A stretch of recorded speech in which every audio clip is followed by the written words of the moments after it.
Hello, this is Leb from TrialLine, and today I'm going to take you through a new TrialLine feature that we recently added.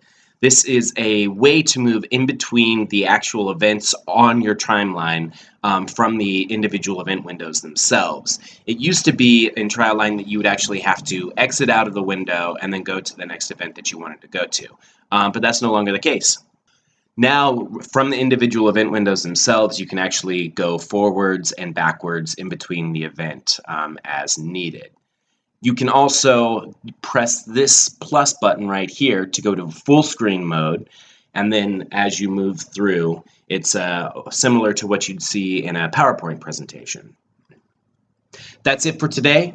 Keep an eye out for more videos, and if you're new to TrialLine, be sure to check out trialline.net to see all of the features available, and you can also contact us on the site or direct message us on social media to set up a free 30-minute demonstration.